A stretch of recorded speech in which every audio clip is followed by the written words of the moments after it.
नमस्कार, हमारी खास पेशकश 3 देख रहे हैं आप। आपके साथ हूं मैं नेहा बातम, मेरी सहयोगी मीनाक्षी कनवाल और श्वेता झा भी मेरे साथ मौजूद हैं और अगले 1 घंटे तक हम आपके साथ यूं ही बने रहेंगे। दिखाएंगे आपको देश और दुनिया की हर बड़ी खबर और साथ ही इस बुलेटिन में हम आपको बताएंगे कैसे पाकिस्तान को सऊदी अरब ने लताड़ा तो वहीं बीजिंग को भी मुंह की खानी पड़ी है।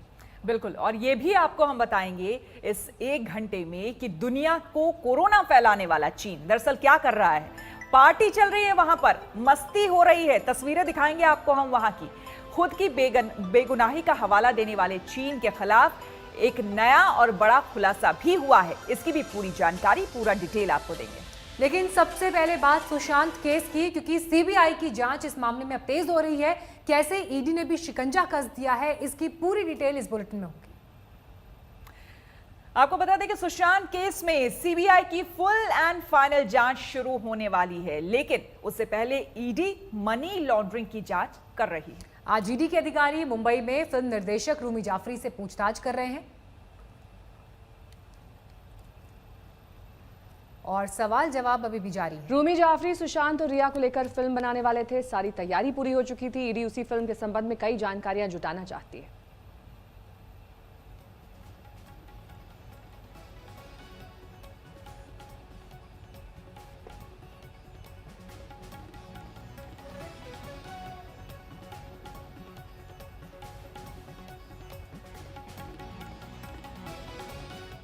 सुशांत केस की जांच के लिए सीबीआई ने कमर कस ली। सुप्रीम कोर्ट के फैसले के बाद सीबीआई ने जांच की तैयारी शुरू कर दी है। कैसे जांच आगे बढ़ाई जाए, इसकी पूरी प्लानिंग सीबीआई कर रही है।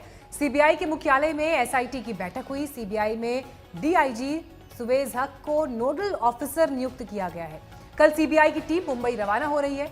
मुंबई पुलिस से सीबीआई कांटेक्ट कर चुकी है। फॉरेंसिक साइंस के विशेषज्ञ और एनालिस्ट की एक पूरी टीम बनाई गई है। सूत्रों का कहना है कि सुप्रीम कोर्ट के फैसले से पहले ही सीबीआई जांच का एक हिस्सा पूरा कर चुकी है। आधा दर्जन के करीब बयान दर्ज हो चुके हैं। लेकिन अब देखना यह होगा जब मुंबई पहुंचती है सीबीआई की टीम, तो मुंबई में किस तरह से इन्वेस्टिगेशन का यह दायरा आगे बढ़ता है।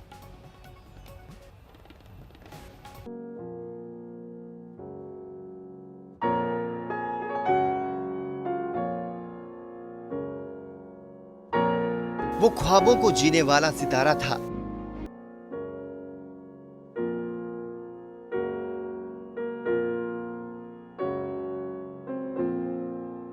चाहतों को पूरा करने वाला अभिनेता था। बड़े पर्दे पर धमाल मचाने वाला कलाकार था। बात सुशांत सिंह राजपूत की है, एक ऐसा उम्दा कलाकार जो स्क्रिप्ट को बड़े पर्दे पर जिंदगी बनाकर पेश करते थे। खुद डायरेक्टर भी उनके इस हुनर के मुरीद थे। फैन सुशांत के दीवाने थे। उसी दीवानगी का असर था कि डायरेक्टर रूमी जाफरी भी मुरीद थे सुशांत के। रूमी जाफरी अगली फिल्म बनाने वाले थे सुशांत के साथ। उस फिल्म की हीरोइन थी खुद रिया चक्रवर्ती। सब कुछ ठीक रहता तो सुशांत और रिया दोनों फिल्म की शूटिंग कर रहे होते। लाइट कैमरा एक्शन होता। वैसे तो अभी फिल्म का नाम तय नहीं था, लेकिन किरदारों का चुनाव हो चुका था। लीड रोल में सुशांत, उनकी हीरोइन बनती रिया।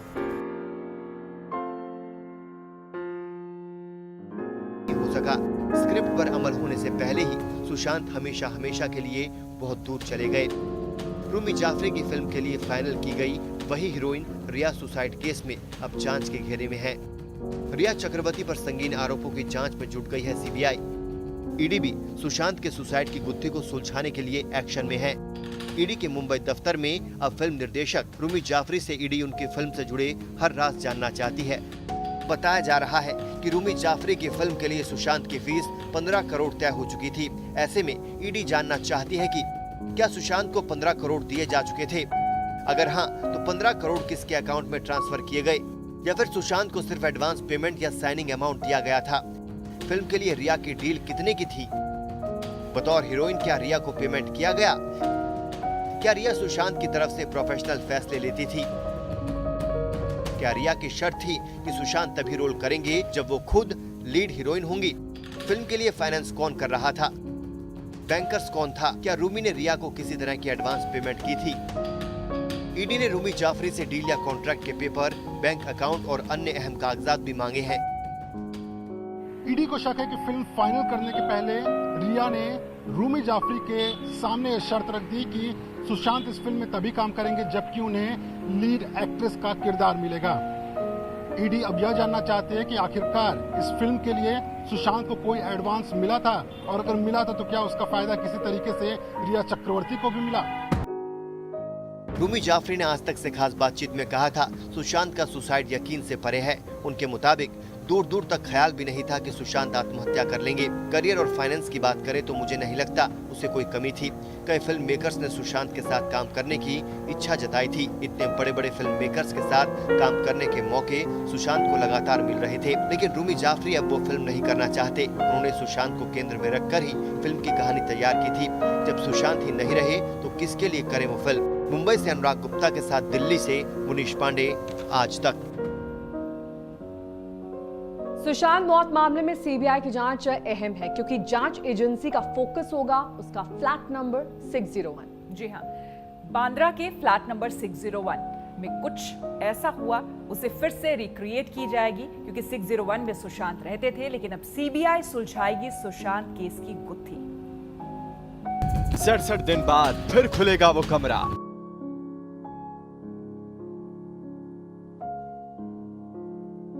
फिर दोहराई जाएगी वो कथित वारदात। सुशांत के दोस्त ने जिसका किया था दावा। सुशांत केस में अब होगी सबसे बड़ी जांच। यही है सुशांत सिंह राजपूत का बांद्रा वाला फ्लैट, जहां 14 जून को रहस्यमय तरीके से मृत पाए गए थे एक्टर सुशांत सिंह राजपूत। काफी कानूनी दांवपेच के बाद अब सीबीआई के हाथ आई है जांच की कमान, और देश की सर्वोच्च जांच एजेंसी पर उस केस को सुलझाने की जिम्मेदारी है जो कई पेचों में उलझा हुआ है। आज तक को मिली जानकारी के मुताबिक सीबीआई टीम कल मुंबई जाने वाली है। खबर है कि केस की गुत्थी सुलझाने के लिए सीबीआई के जांच अधिकारी सुशांत के इस कमरे में भी आएंगे और उस सीन को रिक्रिएट करने की कोशिश करेंगे जिसके बारे में सुशांत के दोस्त सिद्धार्थ पिठानी ने दावा किया था। सूत्रों के मुताबिक सीन को रिक्रिएट करने में एक डमी को पंखे से लटकाकर देखा जाएगा। जिस तरह का कपड़ा घटना स्थल से मिला था वैसे ही कपड़े का इस्तेमाल किया जाएगा। सीबीआई के अधिकारी सीन रिक्रिएट करके ये देखने की कोशिश करेंगे कि दावे के मुताबिक ऐसा हो सकता है क्या। सीबीआई की एसआईटी में 3 सीनियर आईपीएस ऑफिसरों को रखा गया है जो इस पूरे मामले की जांच पड़ताल करेंगे। इतना ही नहीं, खबर यह भी है कि सीबीआई की एसआईटी सुशांत के उस घर भी जाएगी जहां सुशांत की लाश पंखे से लटकी हुई मिली थी। रिक्रिएट भी किया जाएगा सीन को, और साथ में उन लोगों को भी एक बार फिर से बुलाया जाएगा जो सुशांत की मौत के वक्त उस घर में मौजूद थे। दरअसल सिद्धार्थ पिठानी और उस वक्त फ्लैट में मौजूद लोगों ने जो दावा किया था उस पर शुरू से ही संदेह जताए जा रहे हैं। इसकी वजह ये चंद सवाल हैं। सुशांत के बिस्तर और पंखे के मोटर की दूरी 5 फीट 11 इंच थी, जबकि सुशांत का कद 5 फीट 10 इंच था। ऐसे में फंदे से लटक कर जान देना कैसे संभव है? वहीं चश्मदीदों ने बताया है कि कमरा खुलने के बाद सुशांत का शरीर एक तरफ झूम रहा था। अब सीबीआई को यह गुत्थी सुलझानी है कि बिना टेबल या कुर्सी के उसने खुदकुशी कैसे की। यही नहीं, बताया जाता है कि सुशांत के गले पर जो निशान बने थे वो कपड़े से मेल नहीं खाते थे। आइए आपको सिद्धार्थ पिठानी का वो दावा सुनाते हैं जो उसने सुशांत को लेकर किया था। बहुत देर नॉक करा। इनफैक्ट हम ऐसा स्टेप ये लेंगे, this is the last thing that पूरा हमने सोचा ही नहीं था। मैंने अपने दिमाग को ऐसा कर लिया था कि ऐसा हो ही नहीं सकता कि वो कुछ करेंगे, इसलिए हम लोग ने उनको टाइम दिया कि खोल दे दरवाजा। ऐसे करके 10 मिनट में, हर 15 मिनट में, हर 2 मिनट में जाके हमने नॉक करना शुरू करा, but he never responded, so we called for help to open the door. हम आपको सुशांत का वो घर और कमरा दिखाते हैं जिसमें सुशांत का शव मिला था। हम मौजूद हैं उस घर में जहां सुशांत सिंह राजपूत रहा करते थे, और 14 जून को जिनकी मौत हुई इसी घर में, यही वो घर आप देख सकते हैं। ये बांद्रा में स्थित ये घर काफी खूबसूरत, ये किचन इधर पे, और अभी तो खैर सामान सब हट गया है, घर एक तरह से खाली हो गया है। और ये सामने आप देखिए, ये डाइनिंग स्पेस है, आप ये ड्राइंग रूम कह सकते हैं, ये ड्राइंग रूम हो गया ये पूरा। ये डुप्लेक्स है, फ्लैट कह सकते हैं, फ्लैट है ये, सातवीं मंजिल पर। आप आएंगे रेजा साहब, आप जरा आप हमें बताएं कि कैसे कहाँ आपको जानकारी होगी। जी जी, ये मेरे ख्याल में सुशांत का कमरा यही है। नहीं, ये वाला कमरा है, यही वो कमरा है। जरा मैं पर्दा हटाना पड़ेगा, ये इसका लॉक टूटा हुआ है, यही है। और ये सीलिंग है, यहाँ पर फैन, और इसी से ये बताया गया कि अपने कुर्ते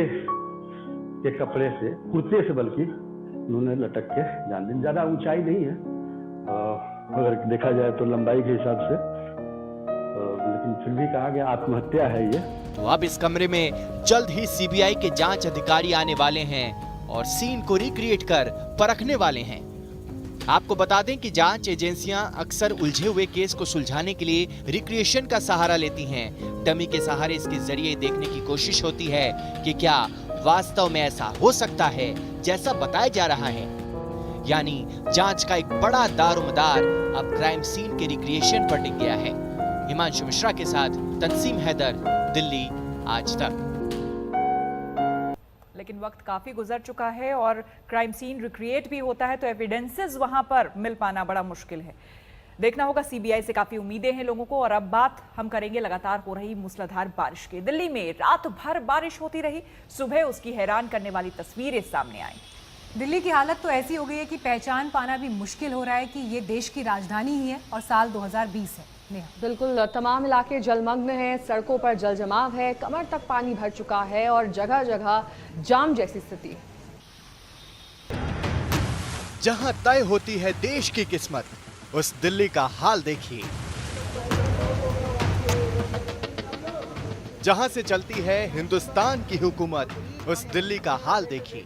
संसद से चंद किलोमीटर दूर पानी में डूबे सिस्टम का हाल देखिए। ये कैसी राजधानी है जहां पूरा इंतजाम ही पानी पानी है। जब दिल्ली में चिराग तले अंधेरा तो क्यों ना सिस्टम हो जाए नकारा।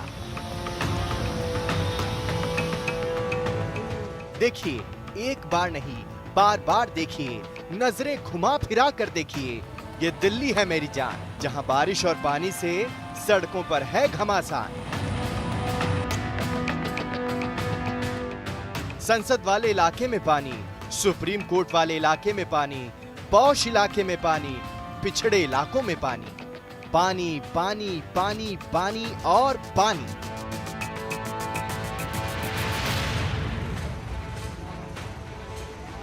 ये प्रहलादपुर है, दिल्ली के खस्ताहाल सिविक सिस्टम का सबूत। हर साल इस अंडरपास में पानी भर जाता है, इस बार भी हालात अलग नहीं। दो बसें डूबी हैं। जब तक पानी नहीं निकलता ये बसें यहीं कैद रहेंगी।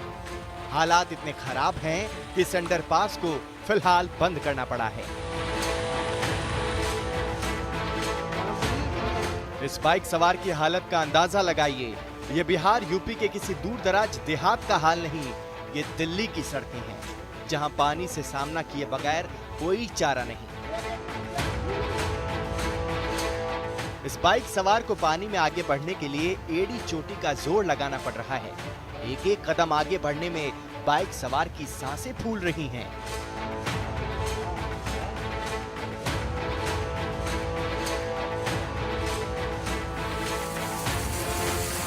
दिल्ली के अंबेडकर नगर का हाल देखिए। सड़क पर इतना पानी है कि वाहनों को पानी का घेरा चीरकर आगे बढ़ना पड़ रहा है। पानी से गुजरते हुए यहाँ कभी भी वाहन बंद हो सकते हैं और अगर ऐसा हुआ तो मुसीबत ही मुसीबत है। बारिश ने दिल्ली को कैसे बेहाल कर दिया, ये तस्वीरें गवाह हैं। पूर्वी दिल्ली के मंडावली का हाल देखकर कौन कहेगा कि ये दिल्ली का हिस्सा है। इस वक्त मैं दिल्ली के मंडावली अंडरपास पर हूँ। ये तस्वीरें आप देखिए।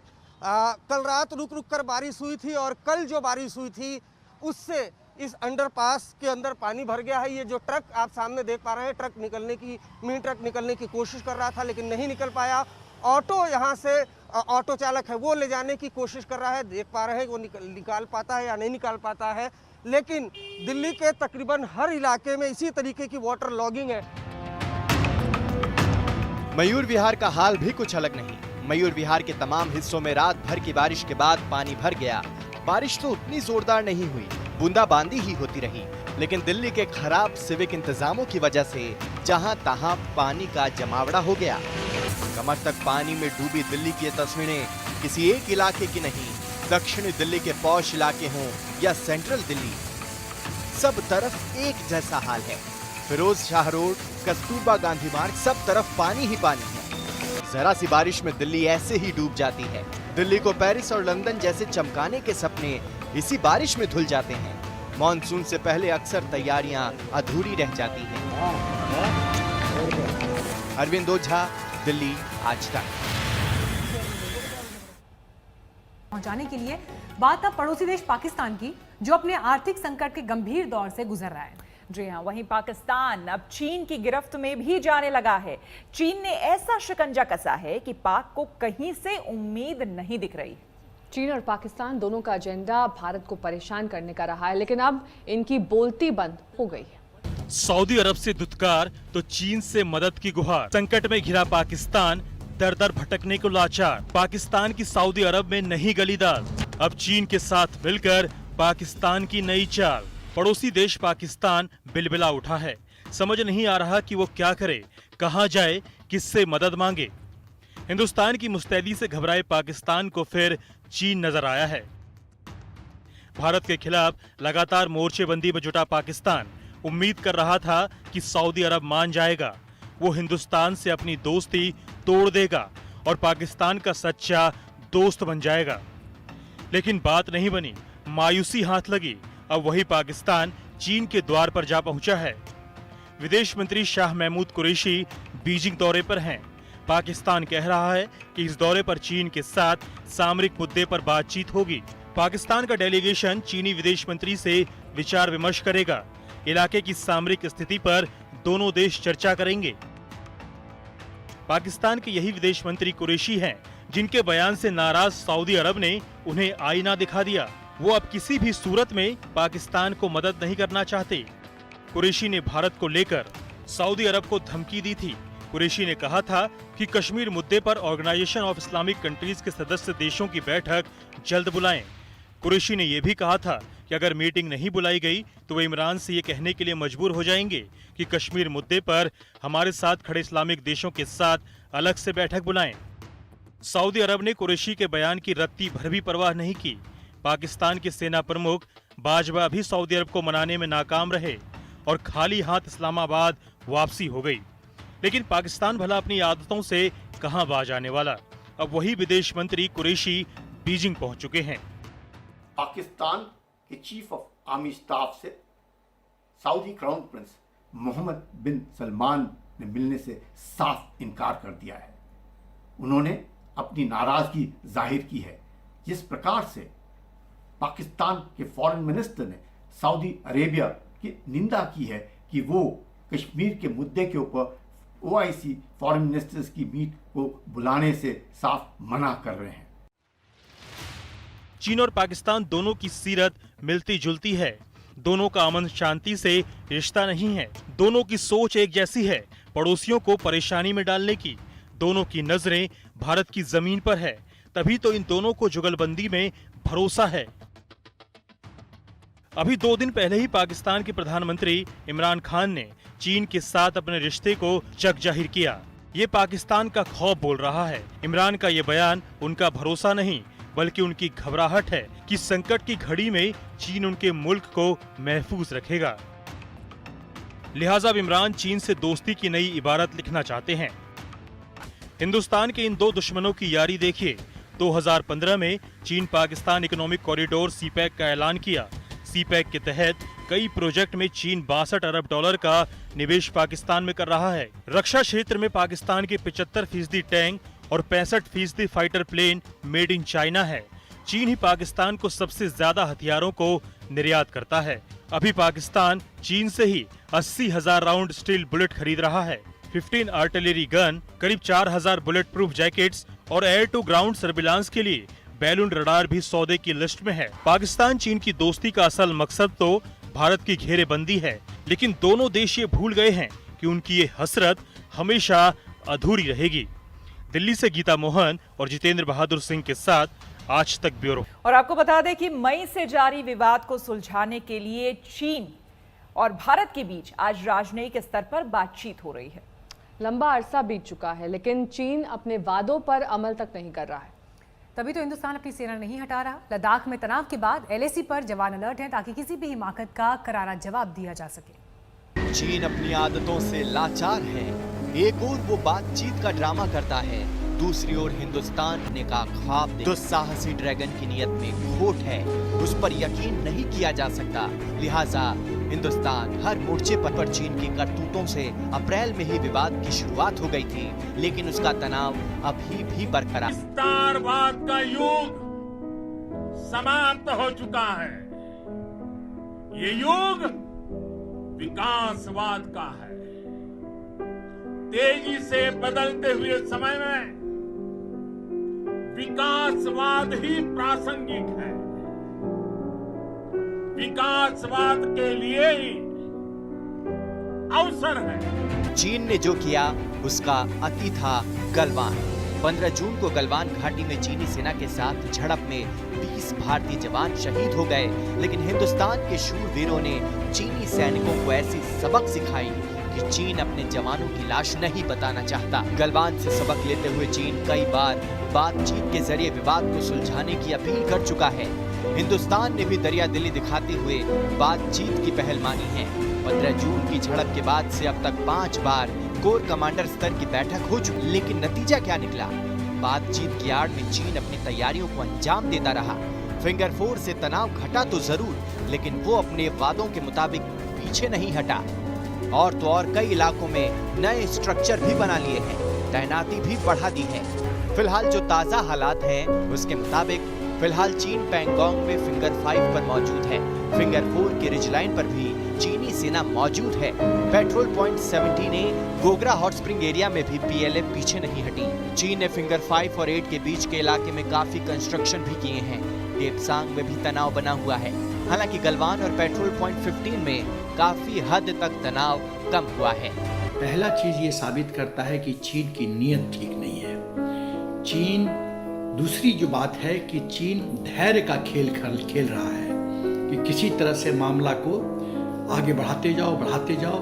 और तीसरा जो स्ट्रेटजी है चीन का कि हिंदुस्तान को बातचीत में उलझा के रखो, उसको थका दो, ताकि थक के हिंदुस्तान कहे कि ठीक है, जो जहां पे बैठा है वहीं पे बैठा रहे। चीन की कथनी और करनी का फर्क साफ साफ नजर आ रहा है। उसने वादा किया था कि उसकी सेना अप्रैल वाली स्थिति में चली जाएगी, लेकिन अब तक उसने तनाव कम करने का वादा पूरा नहीं किया है। उसी चीन को आईना दिखाने के लिए एक बार फिर बैठक हो रही है। Working mechanism for consultation and coordination on India China border affairs की 18वीं बैठक है। पूर्वी लद्दाख में जारी तनाव के बीच ये अहम मीटिंग है। राजनयिक स्तर पर चीन को समझाने की तैयारी है। लाइन ऑफ एक्चुअल कंट्रोल पर भारत और चीन के बीच तनाव कम करने के लिए WMCC की मीटिंग हो रही है। इससे पहले पिछले 1 महीने में कई बार सैन्य स्तर और डिप्लोमेटिक स्तर की चीन के साथ बातचीत हो चुकी है, लेकिन चीन है कि मानता नहीं। पूर्वी लद्दाख में अभी भी कई जगहों पर चीन डटा हुआ है और इसके पीछे उसकी साजिश भी नजर आ रही है। स्तर पर कई दौर की बातचीत हो चुकी है। आखिरी बार 24 जुलाई को दोनों देशों ने हालात की समीक्षा की। अभी 14 अगस्त को ही चीन में भारतीय राजदूत विक्रम मिस्त्री ने भी चीनी अधिकारियों से बात की और देश का पक्ष रखा, लेकिन वही ढाक के 3 बार चीन अड़ा हुआ है। उस पर भरोसा नहीं किया जा सकता। लिहाजा भारत ने भी जवानों की तैनाती में कोई अप्रैल मई विवाद के बाद से पूर्वी लद्दाख में बड़ी संख्या में आर्मी एयरफोर्स की तैनाती की गई थी, जो अब तक दुश्मन पर नजर रख रही हैं। ऐसे में अब नजरें राजनयिक बातचीत पर टिकी हैं। दिल्ली से गीता मोहन और जितेंद्र बहादुर सिंह के साथ आज तक ब्यूरो। चीन की मंशा LAC पर विवाद को खत्म करने की नहीं दिखाई देती, वरना वो अपने वादों पर अमल जरूर करता। वैसे चीन का ये रवैया नया नहीं है। कोरोना फैलाने वाला ये देश अब दुनिया को मुंह भी चढ़ा रहा है। बिल्कुल, आपको विश्वास नहीं होगा तस्वीरें, लेकिन आप देखिए जिस वुहान शहर से कोरोना निकला और पूरी दुनिया आज भी जिससे त्रस्त है, वहीं पर उसी वुहान में पार्टी हो रही है। एक तरफ दुनिया तड़प रही है तो चीन में जश्न चल रहा है। जिस कोरोना से पूरी दुनिया परेशान है, उसी कोरोना को पैदा करने वाला शहर झूम रहा है, गा रहा है। तबाही का वायरस तैयार करने वाला वुहान का ये अंदाज देखिए। कोरोना बम से दुनिया बेहाल हो गई तो चीन अब खुशियां मना रहा है। जब पूरी दुनिया में कोरोना वायरस कहर बरपा रहा है तो चीन के वुहान में कोरोना पार्टी चल रही है। वुहान की पार्टी से आई ये तस्वीरें देखिए। मस्ती में चूर हजारों की भीड़, चेहरे पर मास्क नहीं, सोशल डिस्टेंसिंग की परवाह नहीं। कोई लाइफ जैकेट्स पहने हुए है, कोई रंगीन चश्मा पहनकर दुनिया के रंग देख रहा है। जब पूरी दुनिया कोरोना से लड़ रही है, उस वक्त वुहान शहर में लोग पार्टी के लिए वाटर पार्क में जमा हैं। सैकड़ों की भीड़ है, पांव रखने तक की जगह नहीं। वुहान की इन तस्वीरों ने दुनिया को हैरान कर दिया है। अब तक पूरी दुनिया में कोरोना से 2 करोड़ 25 लाख से ज्यादा लोग संक्रमित हो चुके हैं।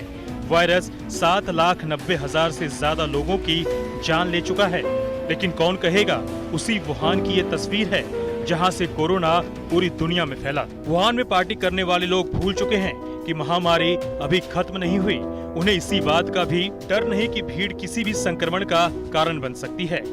ब्रिटिश अखबार द सन ने वुहान में सैकड़ों लोगों के पार्टी करने की तस्वीरों को परेशान करने वाला बताया है। दुनिया में इस वक्त कोरोना वायरस से रोज कई हजार लोगों की मौतें हो रही है। हर रोज हजारों संक्रमित हो रहे हैं। अमेरिका में अब तक 57 लाख से ज्यादा लोग कोरोना से संक्रमित हैं, जबकि 1,76,000 से ज्यादा लोग अपनी जान गंवा चुके हैं। ब्राजील में 34 लाख कोरोना पीड़ित हैं। 1,10,000 से ज्यादा की जान जा चुकी है। भारत में भी संक्रमितों की संख्या 28,36,000 से ज्यादा हो चुकी है, जबकि 53,000 से ज्यादा लोगों की मौत हो गई है। हर रोज हजारों नए केस सामने आ रहे हैं। उस वक्त चीन में जिंदगी वापस पटरी पर लौट रही है। कोरोना से संक्रमित होने वाले टॉप 15 देशों में चीन का नाम तक नहीं है। जिस वुहान शहर से कोरोना विस्फोट हुआ, वहां मरने वालों का सरकारी आंकड़ा 3,000 है, जबकि भारत से तुलना करें तो अकेले मुंबई में ही 7500 से ज्यादा लोगों की कोरोना जान ले चुका है।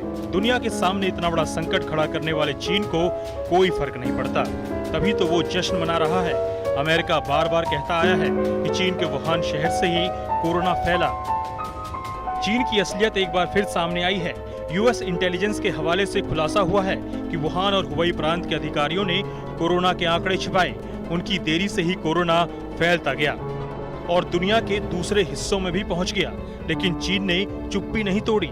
दिसंबर में कोरोना वायरस की शुरुआत चीन में हुई थी, तब वुहान में शुरुआती मामले सामने आए थे। फरवरी तक चीन में लगातार कोरोना वायरस के मामले आए, लेकिन उसके बाद रफ्तार कम होती चली गई। मार्च तक करीब 84,000 मामले होने के बाद चीन में नए मामले आने कम हो गए थे। इसी के बाद चीन ने धीरे धीरे लॉकडाउन हटाकर देश को दोबारा खोलना शुरू किया और अब तक डीजे वाली नाइट पार्टी भी उस वुहान की शान बन गई है।